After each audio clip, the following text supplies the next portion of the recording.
There's something very important that we've got to discuss, and it has to do with the Ripple versus SEC lawsuit that is now kind of over because obviously the SEC just surrendered, made a very excited video about it, yet the community, for an interesting reason, is not completely happy. As something just happened, or rather something was just put into motion that is actually potentially more negative than good. So to not leave you guys waiting for this news or for this revelation, for this thought-provoking little speech of mine, make sure you press that like button and let's get going.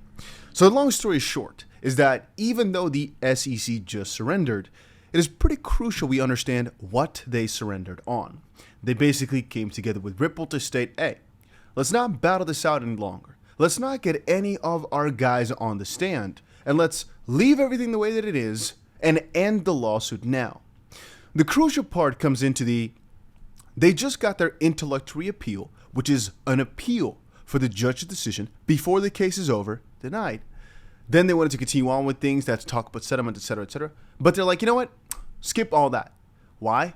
Two main reasons. One, this is, by the way, a really awkward camera angle, but we're working with it. One is they can now not have anybody on that stand to expose more of their secrets, more of their wrongdoings, and more of their shenanigans.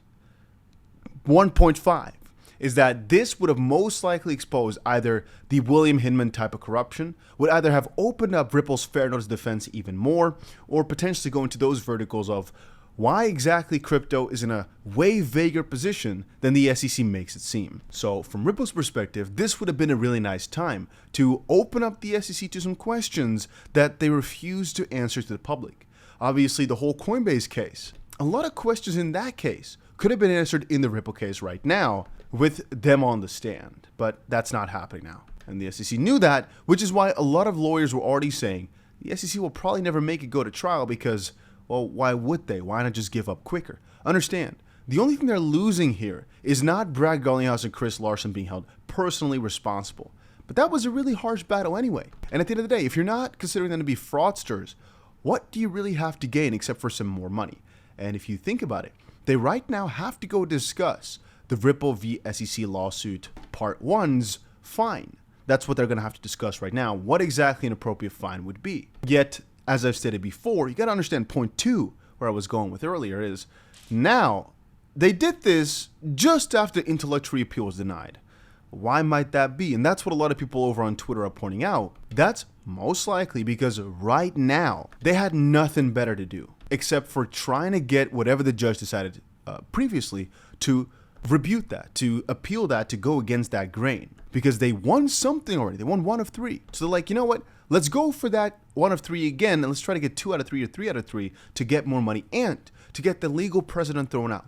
John Reed Stark and other ex-SEC members were saying, whatever the Ripple just won on here can't really be used as legal precedent because the judge basically went back on the exact ruling again and again and again, specifically for the reply to the interlocutory appeal. She went in really great depth to say, you can't go for interlocutory appeal but, or because, this case is not binding other cases, even though in theory, any judge looking at the Ripple case would be like, this kind of applies to other cryptos too, even though specifically every crypto case is different and so has to go through the test rigorously per piece.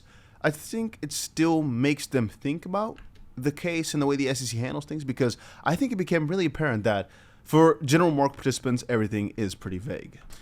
To conclude, what I meant though with my little fuddy title, with my little fuddy intro, is people are confused thinking that the SEC made a tactical good choice here and that Ripple agreeing with this was bad because this means the SEC can now appeal earlier. I've said it before, otherwise, if they didn't go for the case dismissal, it would have taken them 1, 2, or whatever years to go for an appeal.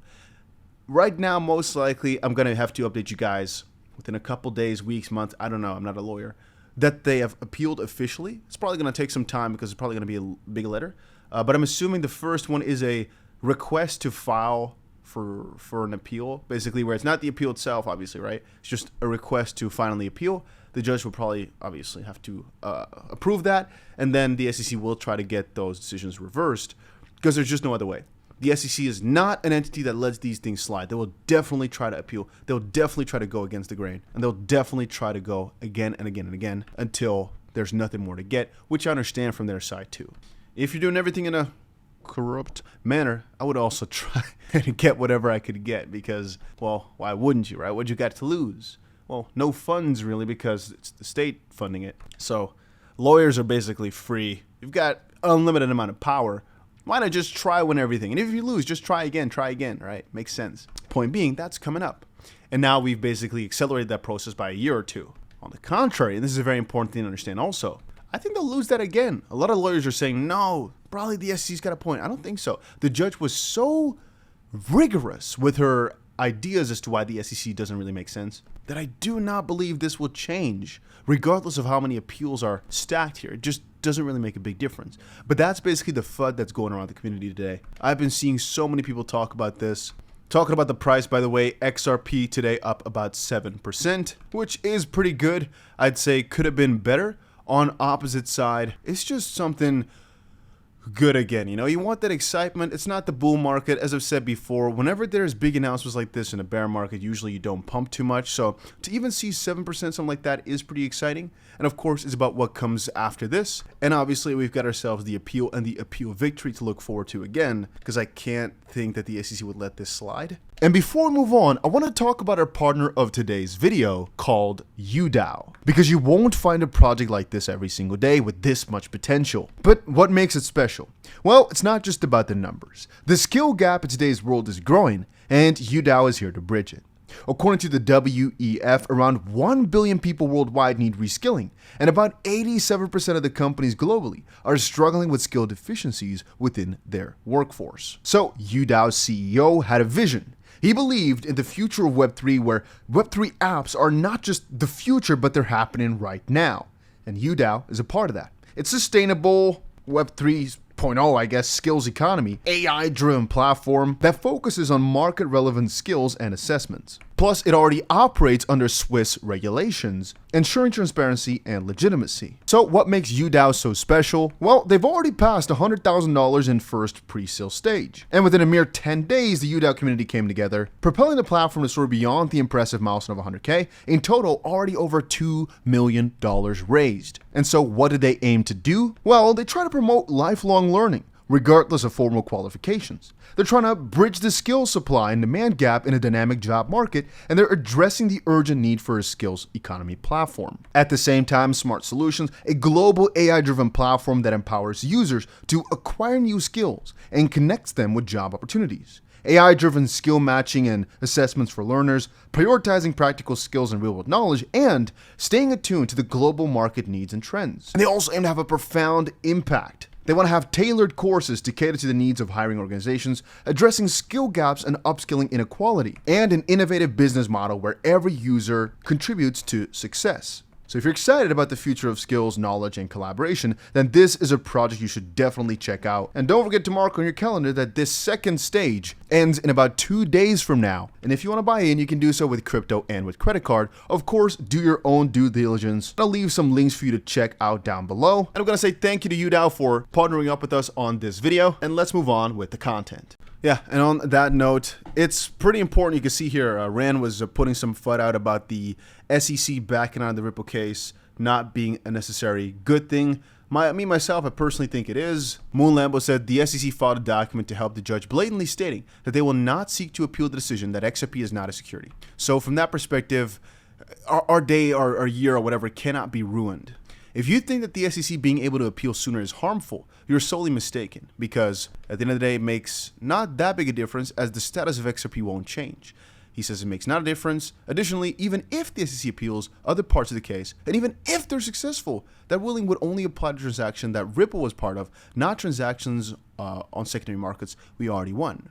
Which means, if you're wondering, is the Ripple versus SEC case over? Officially now, yes. But it will probably basically start again soon. If you're talking about, is XRP in the clear? Yes. The only thing that might change is what role Ripple played in transactions and whether or not Ripple is to blame for some things. But generally speaking, that's a problem for Ripple. XRP is not a security, it won't be, and even if they appeal, it can't be because the SEC's original claim was not that XRP itself is a security, but that Ripple sold it as one, and that's what they're going after, to basically fine Ripple. At the end of the day, guys, the SEC does not want things to be certain. They want to keep things vague. All they want to do is get more fines out there. So their goal was not to even talk about what XRP's status is, just about how Ripple was wrong to get money out of that, is my opinion. And by the way, I've been reading up so much about national debt and about how the world is just coming down from all these different angles that it makes this whole Ripple case seem like a little walk in the park. Tomorrow we'll probably talk a little bit more about how the US is doing, how the paradigm is shifting, and how I think we can really make a frick ton of money off of some smart plays.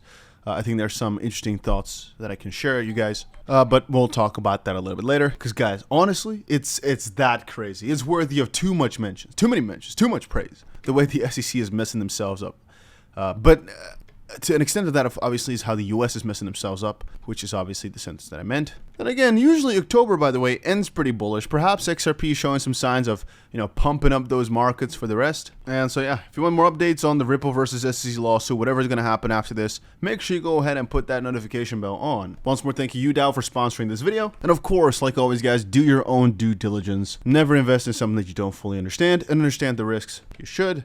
Because, well, that's how investing works. But yeah, that's about it. Hopefully you guys enjoyed the video. Not a financial advisor, as you guys know, but I'm trying to help as many people as I can.